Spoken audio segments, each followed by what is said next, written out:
Bonjour à tous. Donc effectivement, je ne suis pas Profession Libérale et Harris Interactive. Nous ne sommes pas Profession Libérale, mais nous avons quand même la possibilité, et vous nous avez offert cette possibilité de pouvoir interroger un échantillon de personnes qui sont aujourd'hui de profession libérale. Ce qu'on a pu faire cette année et ce qu'on a pu faire également par le passé, en 2014, 2015, 2016. Donc c'est la 4e vague d'enquête que nous avons pu être amenés à réaliser.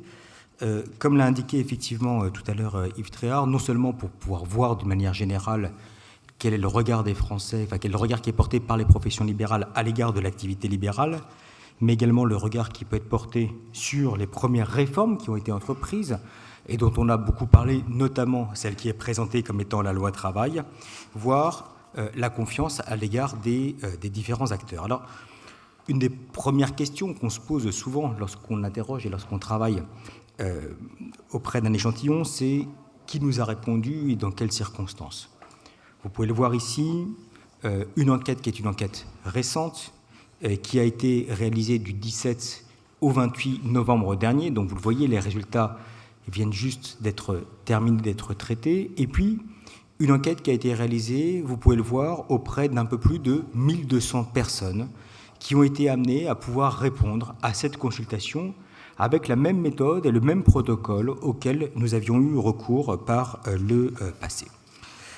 Interroger les professions libérales, c'est peut-être déjà leur poser un certain nombre de questions qui vont nous offrir des réponses qui vont être des réponses nombreuses, sur lesquelles je ne vais pas avoir le temps de pouvoir détailler l'ensemble des réponses, mais si jamais vous souhaitez, vous pourrez dès tout à l'heure vous connecter au site internet de l'UNAPL pour avoir la totalité des réponses qui nous ont été données. Premier type de question, première approche, quelle est l'opinion, d'une manière générale, à l'égard de l'activité libérale? Quand on interroge justement, quand on interroge les acteurs et quand on leur pose la question concernant l'avenir de l'activité libérale, de son activité libérale, sommes-nous face à des personnes qui sont confiantes ou des personnes qui sont inquiètes?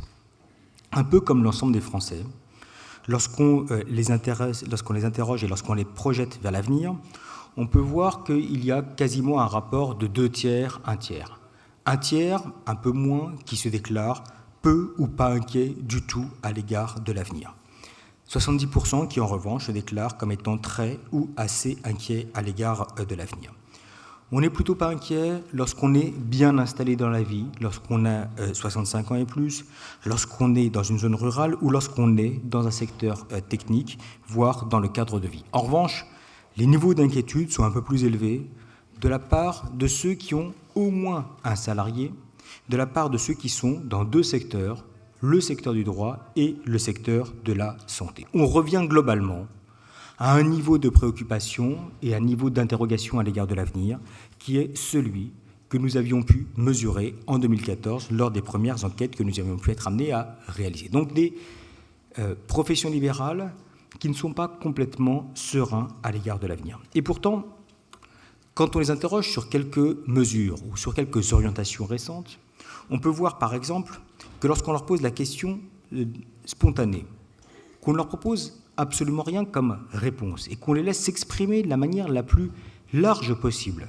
sur la manière dont ils considèrent la réforme par ordonnance sur le travail, les termes ici présentés vous étant indiqués en fonction de la taille du mot, plus le mot est important, plus il a été cité de manière fréquente par les professions libérales.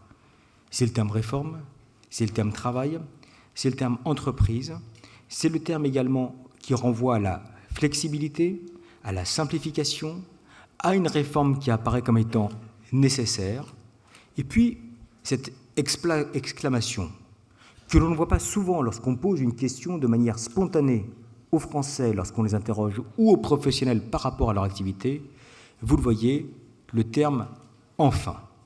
Enfin une réforme qui apparaît et enfin une réforme qui vise justement à aller dans une orientation qui est une orientation qui, globalement, donne à voir des éléments de satisfaction auprès de la population qu'on a interrogée. Un jugement qui est plus enthousiaste et qui est plus favorable auprès des professions libérales que celles que l'on peut avoir d'une manière générale lorsqu'on interroge les Français. Si on prend quelques verbatim, on ne va pas tous les citer, c'est une loi qui est censée donner plus de liberté, nous dit-on, mais avec une interrogation concernant les conditions dans lesquelles la prise de décision a été prise. Il fallait alléger les procédures de licenciement et assouplir le code du travail, je suis satisfait. C'est la libéralisation des énergies, mais des difficultés de mise en pratique par la négociation de branche. C'est une bonne réforme qui permettra de donner plus de souplesse aux employeurs et de dynamiser le marché du travail. Donc vous le voyez, d'une manière globale, une acceptation qui est une acceptation assez grande, et avec peut-être des interrogations aussi bien sur les conditions dans lesquelles cette réforme a été entreprise, voire sur les conditions d'application, mais une appréciation générale qui est plutôt positive. On le voit d'ailleurs, lorsqu'on leur demande et lorsqu'on pose la question, est-ce que d'une manière générale, on pense que les ordonnances sur le travail auront un impact positif ou négatif sur l'emploi dans les TPE, alors que souvent les Français sont interrogatifs, alors que les Français sont inquiets, alors que les Français remettent en cause l'efficacité des différentes réformes qui peuvent être entreprises. Lorsqu'on regarde de manière plus précise ce que nous disent ici les professions libérales, vous pouvez le voir, ces 2 tiers, 1 tiers se retrouvent à nouveau de manière positive. Globalement, on pense à hauteur de 65% que les réformes auront comme conséquence, notamment des conséquences positives sur l'emploi dans les TPE. C'est vrai notamment auprès des personnes qui sont les plus âgées de notre échantillon, auprès de secteurs qui apparaissent comme étant relativement dynamiques comme la région parisienne, et également dans des entreprises qui sont des entreprises de taille relativement importante, c'est-à-dire avec 10 salariés et plus. Ce regard est un regard un peu général. Concernant sa propre situation, est-ce qu'on a le sentiment que les mesures qui sont destinées à réformer le travail vont concerner directement l'activité de chacune des personnes qu'on a été amené à interroger? Vous le voyez, 41% des professions libérales disent « oui, je me sens concerné ». C'est, on pourrait se dire, un nombre relativement restreint. Je pense qu'il faut le mettre en rapport avec une enquête que nous avions déjà réalisée pour vous en 2015, et on pouvait voir que lorsqu'on parlait du CICE, uniquement, là pour le coup, 14% des professions libérales considéraient qu'il y a une mise en place d'une réforme qui les concernait directement. Donc là, vous le voyez, le fait de monter, entre guillemets, à 41% montre bien qu'on a une population qui est une population plus importante et avec les mêmes caractérisations que celles qu'on avait pu mesurer et indiquer tout à l'heure, agglomération parisienne, entreprises avec des salariés et a fortiori avec 10 salariés au plus, et puis notamment ceux qui travaillent dans le secteur du droit. D'un point de vue général, l'appréciation est plutôt, vous le voyez, positive pour 41%. Dans le détail, on peut voir également qu'il y a des mesures qui apparaissent comme étant plus emblématiques que d'autres. Ça n'est pas l'enthousiasme, ça n'est pas un déferlement d'applaudissements qui émane de la part des professions libérales, mais pour autant, suppression du RSI, c'est perçu comme étant positif à 52%, pas d'un point de vue général, mais déjà concernant l'effet de sa propre activité. C'est vrai également pour 1 personne sur 2 interrogée qui déclare obligation pour tout accord de branche de comporter des dispositions pour les petites entreprises.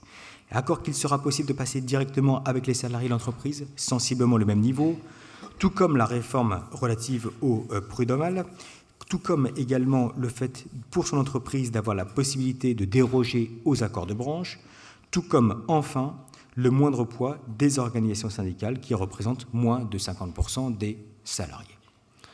Il y a parfois également le sentiment, dans la société française, auprès des professionnels, que la réforme est mal faite, que les orientations, au final, ne sont pas forcément louables, et surtout, que les effets seront inverses que ceux auxquels on aurait pu prétendre dans les attendus du dispositif. Ça n'est pas le cas. Ça n'est pas le cas ici parce que lorsqu'on fait la différence entre ceux qui vont nous dire « oui, cela va avoir des effets positifs » et le reste de la population a plutôt le sentiment qu'il n'y aura pas forcément d'effets négatifs, mais plutôt une absence d'effets. Donc auprès de ces professionnels libéraux, que nous dit-on ? On nous dit, au pire, ça ne changera pas grand-chose, et au mieux, cela nous permettra, dans le cadre de notre activité, d'avoir des effets qui sont des effets plus positifs, très positifs ou plutôt positifs. Si on poursuit le regard et l'introspection justement auprès des professions libérales. Que nous dit-on ou que nous disent-ils concernant le regard qui est porté sur les réformes en cours ou à venir? Vous vous en doutez, on le voyait ou on pouvait le pressentir à travers la réponse à la question précédente. D'une manière générale, l'adossement du RSI au régime général apparaît comme étant une bonne chose pour près de 60% des personnes que nous avons été amenés à interroger. Et là, avec notamment de la part des plus jeunes, de la part de ceux qui travaillent dans le secteur de la santé, de la part de ceux qui ont une activité indépendante sans salarié, ce jugement qui est un jugement plutôt favorable. Et on peut voir que le côté administratif ou chronophage du RSI constituait une forme de crainte ou d'interrogation forte ou de problème de la part de ces différentes populations. Ils nous le disent d'autant plus que lorsqu'on les interroge de manière encore plus précise concernant le bénéfice proposé par le gouvernement d'étendre aux indépendants des allocations chômage, il y a la perception qui est une perception qui vise à apporter des réponses mitigées. La moitié de la population interrogée qui va déclarer « oui, je suis favorable globalement », et l'autre moitié qui se déclare plutôt opposée. Quand on entre dans le détail, non pas comme étant une question de principe en tant que tel, mais comme étant un regard concernant sa propre situation, on peut voir qu'un quart de la population déclare « oui, cette mesure pourrait, dans mon propre cas, être une bonne chose ou pourrait m'être utile ». C'est vrai, vous le voyez, pour 23% de la population interrogée. C'est vrai, et d'autant plus vrai, chez les jeunes, ceux qui sont notamment et qui sont installés il y a peu de temps, vous le voyez, 30% chez les moins de 35 ans, et enfin, chez ceux qui travaillent seuls. Donc on trouve ce même type de registre de population, de personnes qui travaillent seules, sans salariés, de personnes qui sont relativement jeunes et présentes depuis peu de temps sur le marché du travail comparativement à l'ensemble de la population interrogée, qui va considérer que ce filet de sécurité peut globalement leur servir par rapport à l'image que l'on peut se faire des acteurs et des professionnels libéraux qui ont souvent mis la question de l'indépendance, la question du risque et la question de la responsabilité comme étant au centre de leur action.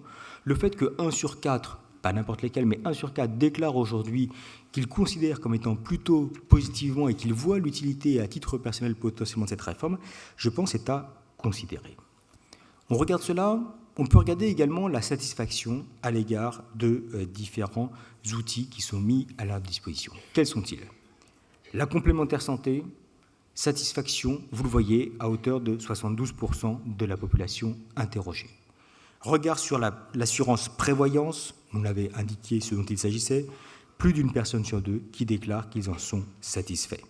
La protection sociale obligatoire de base qui implique les cotisations mutualisées, le regard, et on retrouve là une forme de spécificité des professionnels libéraux, est mitigé. Une personne sur deux, un peu moins, déclare qu'il est satisfait, et l'autre catégorie de population et l'autre partie de la population qui se déclare pas satisfait. Dernière question, si vous le voulez bien, quelle est, dans ce contexte-là, où on voit qu'on a des professionnels qui sont un peu inquiets à l'égard de l'avenir, des professionnels qui entrevoient les différentes réformes récentes comme étant plutôt positivement, mais dont tout le monde ne s'approprie pas forcément les conséquences que cela pourrait avoir pour sa propre activité, quelle est la confiance à l'égard des différents acteurs? On va les porter dans l'ordre, ils sont hiérarchisés en fonction des réponses qui nous ont été données. Quelles sont-elles? On fait confiance à hauteur de 75% pour les entreprises libérales elles-mêmes. C'est plutôt réjouissant. Cela veut dire que les collègues, les confrères, ceux qui mènent globalement la même activité, même si on a vu dans le film que tout le monde ne se reconnaissait pas forcément à travers des activités qui étaient des activités qui relevaient du même type de statut, mais pas forcément du même registre du quotidien, suscitent la confiance. Confiance également, vous pouvez le voir, au même niveau, dans un registre global où les Français ou les professionnels peuvent également être critiques à l'égard des autres, à l'égard des syndicats professionnels, à l'égard des ordres professionnels et à l'égard de l'UNAPL. Plus d'une personne sur deux qui déclare faire confiance à ces trois types d'acteurs de régulation ou de défense des intérêts. Et après, ça chute. Et je commence à voir dans les yeux d'Yves Tréhard une certaine inquiétude. La CPME, confiance à hauteur de 27%. Les citoyens, même niveau. Le gouvernement, sensiblement le même niveau, ce qui n'est d'ailleurs pas inintéressant quand on compare le jugement global à l'égard des différentes réformes qui ont pu être entreprises, qui sont appréciées plutôt positivement, plus nettement que dans l'ensemble de la société française, mais lorsqu'il s'agit de défendre les intérêts des professionnels libéraux ou des entreprises libérales, uniquement un professionnel libéral sur 4 déclare faire confiance au gouvernement. Le MEDEF, également dans le même niveau à hauteur de 24%, l'UDP, 17%, et, on va le dire tout bas, 9% pour les journalistes auprès de cette population. Voilà, je ne voudrais pas terminer, Yves, sur cette note. Peut-être dire, voilà, on voit bien que dans un monde qui est un monde où on dit que souvent les Français sont bougons, les Français sont critiques, les Français voient l'avenir de manière extrêmement négative, que les professionnels considèrent que d'une manière générale, on ne va pas forcément les considérer en tant que tels pour ce qu'ils sont, qu'on ne les comprend pas, qu'on n'arrive pas à faire des propositions qui leur permettent d'entrevoir l'avenir avec un peu plus d'espérance que ce qu'ils peuvent voir dans leur quotidien, que ça n'est pas tout à fait le retour que l'on peut avoir dans le cadre de cette enquête. Qu'ils ne sont pas forcément extrêmement enthousiastes à l'égard de l'avenir, mais qu'ils disent « il se passe quelque chose aujourd'hui qui me permet d'entrevoir l'avenir avec un peu plus de confiance ». Et puis surtout, dans un monde où, quand on interroge les acteurs, quand on interroge les professionnels, quand on interroge les Français, ils nous disent « je ne fais pas confiance aux différents processus de représentation. J'ai du mal à pouvoir déléguer à certains acteurs dans l'espace public la capacité, le droit à pouvoir me représenter en tant que tel, qu'au moins lorsqu'on interroge les professionnels libéraux, et que quand on regarde, pas uniquement dans l'absolu, mais également relatif, le fait qu'il puisse y avoir aujourd'hui, à l'égard de l'UNAPL, un regard qui est un regard qui amène plus d'une personne sur deux à dire « oui, je lui fais confiance pour défendre les libéraux d'une manière générale ou les acteurs ou les entreprises libérales en tant que telles », constitue, je pense, un point dont vous pouvez collectivement vous réjouir. Merci pour votre attention.